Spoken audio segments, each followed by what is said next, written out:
welcome back to Alpha Global Institute, Prachi. Thank you, sir. This is a question answer session, Tally Experts course. So first of all, give the feedback about the Alpha Global Institute. I think आपको training लेते यहाँ से 1.5 month हो चुका है. Yes, sir. तो please इसका feedback दीजिए, देन फिर हम लोग क्वेश्चन आंसर सेशन से स्टार्ट करेंगे. Yes, sir. Alpha global institute sir मैं सर्च करके आई थी, पहले तो सर्च की थी कौन से इंस्टीट्यूट मेरे घर के पास है. तो एक फर्स्ट CDS आया था, CDC, और सेकंड ये आया था. हाँ. तो ये लोग भी आते थे, नारायण भारती, मेरे फ्रेंड्स है जो भी. तो इन लोग ने और मेरे को बताया कि यहाँ पढ़ाई अच्छा है, सर अच्छे सपोर्टिव है, अच्छा समझाते हैं. तो मैं भी सोची कि यही ज्वाइन कर लूँ. ओके. तो ज्वाइन करने के बाद आपको कैसा लग रहा है कि जो जैसा सुना था वैसा है? Yes sir. या कुछ टाइम पास हो रहा है? नो सर, टाइम पास तो नहीं है. बाकी इंस्टीट्यूट में जैसे मेरे फ्रेंड जाते थे वो तो ज्यादा अच्छा नहीं है, मैं देखी हूँ. ओके. उन लोगों का लर्निंग स्किल ज्यादा अच्छा नहीं है. ओके. तो आप यहाँ के ट्रेनिंग से सेटिस्फाइड है? Yes sir. और मैं चाहूंगा कि आप जो भी फीडबैक दें, रियल फीडबैक दें. Yes sir. जिससे अगर कुछ प्रॉब्लम्स है तो हम लोग उसको इम्प्रूव कर सकें. राइट. तो हम लोग स्टार्ट करते हैं क्वेश्चन आंसर सेशंस. आपसे 5 क्वेश्चंस पूछा जाएगा और उसके आंसर्स आपको देने हैं. क्योंकि आप पढ़ने में अच्छे हो तो थोड़ा सा आपसे टेक्निकल क्वेश्चंस मैं पूछूंगा. नो.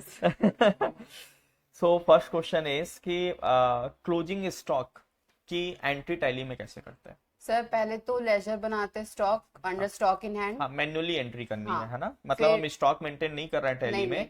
और हमें स्टॉक की वैल्यू डालनी है. Yes sir. ठीक तो है. पहले लेजर क्रिएट करेंगे, stock under stock in hand. Okay. फिर लेजर क्रिएट करने के बाद ऑल्टर पे जाएंगे, फिर हाँ. उसका क्लोजिंग स्टॉक की वैल्यू डाल देंगे. ओके. क्लोजिंग स्टॉक की वैल्यू डाल Yes, sir. देंगे. तो वहां अगर मान लो अगर हमको वो स्टॉक, मान लो ये तो क्वेश्चन आंसर सही है आपका कि सर क्लोजिंग स्टॉक का लेजर बनाया स्टॉक इन हैंड के अंडर में, फिर ऑल्टर किया, Yes, then sir. Opening balance and closing balance पूछता है तो मैं Yes, sir, put क्लोजिंग कर बैलेंस 31 मार्च डाल के पुट Yes, कर sir. देंगे. राइट. अब मान लो अगर मैं स्टॉक टैली में मेंटेन कर रहा हूँ, हम्म. राइट, और हमको मैन्युअली वैल्यू नहीं डालनी है. अब कौन सी वैल्यू डालनी है? जो एक्चुअल स्टॉक हम मेंटेन कर रहे हैं वो वैल्यू हमें पुट करनी है. तो कैसे करेंगे? सर जब लेजर क्रिएट करते हैं तो नीचे ओपनिंग बैलेंस और क्लोजिंग है. बैलेंस होता है, तो वहां भी पुट कर सकते हैं. नहीं, दैट इज द ये लेजर की बात कर रहा हूँ. मैं बोल रहा हूँ मैं स्टॉक आइटम मेंटेन कर रहा हूँ अभी, अच्छा. और उसकी वैल्यू अब हम टैली में शो करना चाहते हैं. हम मैनुअल जो पुट कर दिया वो वैल्यू नहीं, एग्जैक्ट वो वैल्यू पुट करना चाहते हैं जो स्टॉक आइटम्स की हम एंट्री कर रहे हैं कि हमने ये चीजें इतनी पीस खरीदी, ये चीजें इतनी पीस खरीदी, है ना? वो वैल्यू शो करना चाहते हैं. तो क्या फीचर्स वगैरह में कुछ ऐसा ऑप्शंस है? यस सही याद नहीं आ रहा. याद नहीं आ रहा है? इंटीग्रेट बोल के कुछ ऑप्शंस हैं फीचर्स में.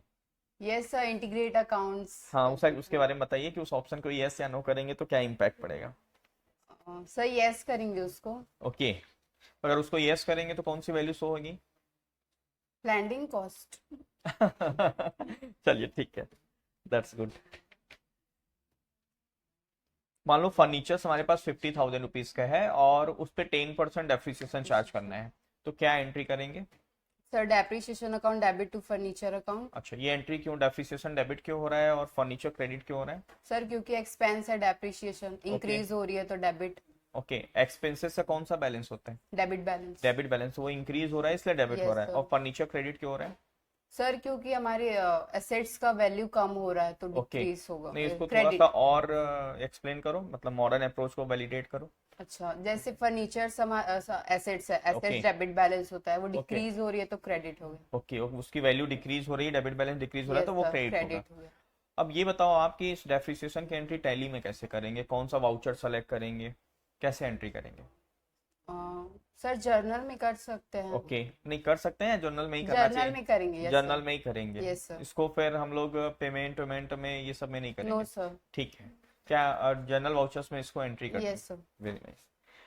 थर्ड नंबर बताओ प्राची, आपकी एंट्री जब हम लोग रिकॉर्ड करते हैं टैली में, हमने देखा है बहुत से अकाउंटेंट वगैरह सारी एंट्री जर्नल एंट्री में कर देते हैं, जर्नल वाउचर्स में. Yes sir. तो हमें वाउचर्स किस बेसिस पे सेलेक्ट करना चाहिए कि परचेज में होगा या सेल्स में होगा? किस तरीके से हमें सेलेक्ट करना चाहिए? सर वो ट्रांजैक्शंस के अकॉर्डिंग वाउचर ओके. सिलेक्ट कितने करेंगे. टाइप्स के वाउचर्स, मेन कितने टाइप्स के वाउचर्स होते हैं? और 28.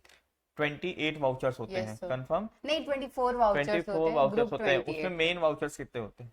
परचेज, पेमेंट, कॉन्ट्रा, जर्नल और payment, purchase, sales, payment, receipt, contra, journal. Journal. तो हमें कब परचेज में करना चाहिए, कब सेल्स में करना चाहिए? एक्सप्लेन करिए. सर अगर जब गुड्स से रिलेटेड हम एंट्री करें तो परचेज और सेल होता है, और Okay. जैसे अदर एंट्रीज है उसमें पेमेंट और रिसीप्ट होता है. अदर एंट्री गुड्स के अलावा जितनी भी एंट्री होगी रिसीट पेमेंट।